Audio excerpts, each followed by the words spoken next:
Today is base day, everybody. We're going to be spending a lot of time on land, actually, which is, the exact opposite of what you really want to do when you're playing, what's-his-face, Woodlegs here. But we got some things to do. We got some, plans to spruce up base here. Because for the most part, or at least land base, for the most part, we're done. I think, I don't know. I actually kind of like how this turned out. It was just a fun little theme that I ran with.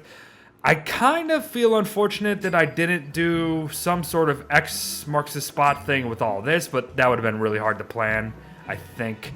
Maybe I'll do something like that, but yeah, X marks the spot, resource plots of sorts. I like it. I actually really like it a lot. And once these grow, it's going to even look better than that. Yes, indeed. But then we got to spruce things up in between all these plots. And really, I gotta be honest, other than cobblestone, I'm not entirely sure how I'm going to be sprucing things up here. Like, I have an idea, I just don't know how viable it is. But usually when that happens, I end up going through with it because it's a lot of work, and I just, for whatever reason, love overdoing things when it comes to base in the frickin' Don't Starve games. But we're getting magma turf. Why again? Well, magma turf and boards creates cobblestone turf in Shipwrecked. It's honestly probably easier to do in Shipwrecked than it is in any of the other Don't Starve games. I don't know why, just kind of feels like it. Yes, people, thanks for telling me about surf and turf. I know it is the most superior food in all of Don't Starve history. I get it. We just weren't talking about surf and turf last week. I just wanted to show you just how easy it was to make seafood gumbo in this game with just fish farms and, of course, being able to fish in swamps. You know, if you can't buy swamps or have fishermerms, I mean, you can just get tropical fish over and over and over again, and it's just insane how easy it is to make such insane food in this game. But there you go, everybody. Had some surf and turf for you. Alright, I think I just found, like, the best way to get roe. Instead of just rowing around trying to find some out on the ocean, I've had my best luck just chilling right by my sea yard. Just waiting, then a cormorant will land, and then chances are it has roe. I've gotten 3 in like 5 minutes. It's ridiculous. I think I found my new best way to get it now. And another thing I would just love to explore more of, maybe not this part, because again, this part is going to be heavy on the base. Probably next part, because it's going to be hurricane season, we get some white whales. I want to go whaling. And we already have. This guy's probably been sitting here for a long time. I don't know how long. But once a whale is dead, you can't do anything right away. You gotta wait. And then, eventually, you'll be able to hack them open. And, well, it's disgusting. Like that. I was gonna say, usually this spawns a shark of some sort. So that's fine. Ooh, you know what? I can do with one of your fins. Oh boy, everybody. But, as far as the loot from whales, could be pretty darn interesting to pretty darn not so interesting.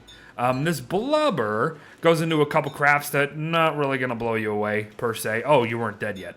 A top hat, huh? Well, I don't really need you. I like how the top hat's just chilling out, though. Yeah. Again, I don't really want to talk about too much whaling right now, because next season, I think we're just gonna, well, we're gonna kill ourselves a lot of Moby Dicks. Let's just say that. So what's so important about this shark fin, everybody? Well, I wouldn't say it's like super darn essential, but thank goodness for that whale giving me at least one coconut, right? It's actually gonna work out in the end. Because a sleek hat, folks, a sleek hat, when worn, gives you increased movement speed while you're on a boat. So again, we're just getting movement speed increase after movement speed increase. Eventually, we won't be as fast as WX, but eventually, we'll be able to be zooming around the map. There's something so stupid about this. Oh, there was just something so stupid. Why am I doing this? Hold this. Oh my gosh, there's something so dumb about getting just faster on boats. If I had coffee right now, we'd be even going faster. I just actually used the Quacker ramp for what it's actually used for. ramming things on the water. Oh, well, we have an X marks the spot on an island that I was just coming for all the dang wood, for Pete's sake, because yes, I'm going to need a lot of wood, and I'm not sure if this is one of mine, you know, that came from the hats, or one that have come from, what's it called? But that's not really going to do me any good right now. I have a plan for an episode, I think, folks, maybe towards the end of this series, where I'm just going to gamble the entire episode. Right? And I'm going to call the episode The Gambling Man. But this is what I'm going to be doing for like the next, I don't know, maybe till the season's over, for Pete's sake, because that's how much wood I'm going to probably be needing. Yep, it's going to be pretty boring, everybody. The only other excitement is probably going to be if I get myself a poisoned snake. But even then, it's not going to be that big of a deal. Unless, of course, I get a frickin' snake bite literally on the last tree that I've used on my obsidian pickaxe, or with my obsidian pickaxe, right? It would have to be the last flippin' one. But here's the deal. We're right by the swamp, right? If you never knew, these poisonous holes are actually really, really not good to be around, because they also do poison you. But the venom glands, you can digest them, and at the cost of a lot of health, obviously, you can cure your poison without having to make anti-venom. And that's okay for me, because, where is he? Packham over here. I brought some food along with me, and I brought another axe. So we're good, we're good. So I'm going to go through, looks like I'm going to go through about half of a fish steaks, everybody. Oh, so good. Half of an obsidian pickaxe.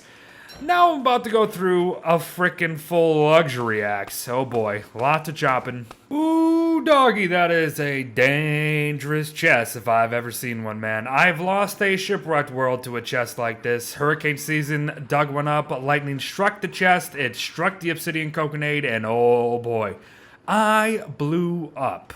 But should probably remember that this is here anyways. Oh, I do have a fisher merm in this world. I thought I didn't. This is what oh boy, this is what fisher merms look like, everybody.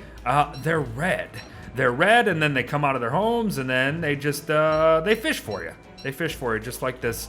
This is how you just get constant tropical fish for free. You don't have to do diddly squat. Hello, fisher merm. Oh, by the way, I'm digging up all this turf because I'm not sure if I'm going to use it. That's why. I'm not just going crazy just digging up swamp turf for no reason. You know, I've never really made a bee box area in Shipwrecked. And I think on our island, I got a good place for him. You see this angle when we start going up to our grass and twig farm there? Like if I make a road, an angled road that way, and then have the bee boxes there, that could be kind of interesting, or maybe up there if I squeeze it in. I don't know, I'm just trying to fill out the base almost. Just trying to fill out the base here. And that's an idea that's come to me. One that I've never done before, which is kind of more compelling. Oh, and my dolphins to the rescue once more. I love how I made a whole elephant cacti plot and I've like not used them. Thank you, Packham. Thanks, Packham, for just lighting them on fire for me. But yeah, these dolphins, man. These dolphins are just better. They're just better. They kill them way faster. I might have done a bit of a whoopsie, everybody. All that swamp turf that I dug up, I put it in Packham Bagham's to save space. And, well, kinda forgot that, yeah, Packham turns everything that's not food into ash. So that sucked, but here we go, everybody. All the dang wood in the world, and I still have some wood that I've just been saving here regardless. Let's see how far this gets me. Oh, are you serious? In the middle of my building, am I about to get a frickin' seal NATO? Well, certainly sounds like it, everybody. Hold up, drop everything, kill this frickin' boss, and then get right back to it, apparently. Well, hello, Seal, for like the millionth, billionth time. How you doing today, my friend? You doing all right? I'm doing all right. Was gonna be building finally after I said, hey, today's gonna be base day, and I really haven't done any basing whatsoever. But, you know, we'll get to it we'll get to it after we slaughter you again, I guess. Oh, no. Oh, no. What just happened there? So I killed him, right? And then while he died, he somehow sucked my piggyback, and I saw it go launching. And I mean launching off screen. And, well, I don't see... Oh, there it is. What the heck, dude? I have never seen that before. That was weird. It was weird. Like, my piggyback was, like, on top of the wall, and it was kind of glitching, like it was moving back. What the heck happened to the seal now? Oh, I walked off screen. Now he's not freaking there. Okay, that was a terrible seal, everybody. But at least, at least he's dead, and my backpack's not completely destroyed now. You know what? As I run around the base here, thinking, yeah, what paths should I make, yada, yada, yada, I kind of find myself thinking that maybe I don't need paths, per se. Or I don't need it to be all connected. Because sometimes it's going to mess up the layout of things and all that. And I kind of like the natural look of it. Yeah, you know what? Let's fill out some of the blank space before we start turfing things with cobblestone here. I know I just went through all that work. Turfing the magma turf and then chopping all those trees. But, yeah, I don't know. As I start to place things down and plant things, I'm not really liking it. So now it's all about catching a ton of bees and a ton of butterflies. And I was thinking to myself as I was coming to this island that has a ton of bees. This is, I think, still one of the very first islands we've ever went to. Yep, I'm pretty sure it is. Man, my plans today just, didn't work out. And sometimes those days are just fun. It doesn't make for a necessarily, oh, there's a dragoon on this island still. Doesn't make for a super darn exciting episode. But still, and welcome to hurricane season, everybody. So, I've spent time, I got myself 20 bees, and I could have gotten maybe 4 more. Do I get 4 more? 6 honeycombs can make 6, whatever the heck they're called. Bee boxes, yeah. I can get 4 more bees and make it an even 6 instead of 5. I don't know, it depends how much space I got it. But I only have 10 butterflies, which that ain't gonna do nothing. So I gotta get more. Gotta get more. Well, instead of upping it to 6, I have upped it to 9, everybody. Because if I up it to 9, I get myself a lovely... Oh, you son of a gun bee. I get myself a lovely looking another X on the map. Now, it might be a little squished. Maybe it was better to put it up there. But, I think it will work for now. I think it will work. But this is my first ever bee plot in Shipwrecked. It's kind of nice. I kind of like it. Oh, and welcome to like 2 days later. All I was doing was going around the islands that had bees and capturing them and capturing butterflies. Yep, you missed none of that. Or should I say you missed nothing exciting. And you know what wasn't also exciting? Oh, probably this episode. I enjoyed myself. Like I said, sometimes these days are just really good where you just don't do anything at all. What happened to this one? Oh, the frickin' wind. Right, that's gonna be a problem. Oh. So, yeah. My entire day today amounted to this, right? This bee plot. And now it's hurricane season, and the strong winds are gonna ruin my bee plot.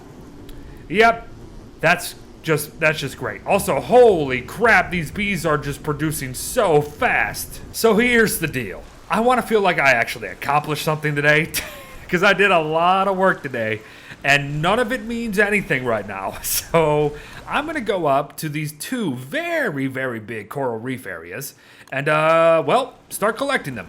And how do we do that, of course? Well, of course, you can mine them. I'll show you both ways. You can mine them just like this. And then, of course, you take yourself a hammer and you hammer the coral reef. And that's how you get these coral larvas. And then this coral larva can be turned into another coral reef. And then you can relocate coral reefs. So that's what I'm going to do. I'm going to come up here and unfortunately destroy nature, which I do not condone. But then just bring them right back to my own island. Oh, I also cut away without saying the other way to do this. If you have a boat cannon, you can actually launch a boat cannon at a coral reef and you can clear them without using your hammer or your pickaxe. Because, man, these coral reefs take a lot out of your pickaxe. Oh boy, yes they do. Then you turn all of that into coral nubbins, everybody. And these coral nubbins are what you plant anywhere you wish to create more coral. Or coral reefs, that is. Which is exactly what I'm going to do because I just cleared this entire thing. Oh my goodness. Lots of stuff gone, lots of pickaxes gone, and the cannon is gone now. And I want this to feel a little natural, so I'm not just gonna go straight line here, everybody. I'm not just gonna go straight line, but this is the idea. Surrounding our entire island with coral reefs. It is kind of look somewhat weird when it's fully done, maybe. But I don't know. Maybe on the map it might look weird, but down here it might look nice, you know, and this is gonna break up the waves. Oh, that's all I have for now, too. It's gonna break up the waves, you know, it's gonna prevent some waves from coming in, some mobs from coming in, you know, it just kind of feels like a natural sea wall, you know what I mean? That's kind of what I'm feeling. Watch, when that hits the sea, when the waves hit them, they break up. That's the whole point. I don't know, it just kind of feels natural, feels real, you know what I mean? So we're going to be surrounding, that's going to be a long task. Well, not really, you know, cleared one coral reef and I got that far, that won't be that bad. So here's the deal, folks, here's the deal. Again, oh man, all that work today, and I really, wow, just beautiful game, absolutely perfect. All that work today, and I really, what the heck? Oh, the booty bag came with it? That's interesting. I don't think I've ever seen that before. All that work, and all I have to show for it are 9 bee boxes and some coral reefs. And, well, it only took me like 4 days to do those things when it took me all day to plan things. Oh boy, oh boy, oh boy.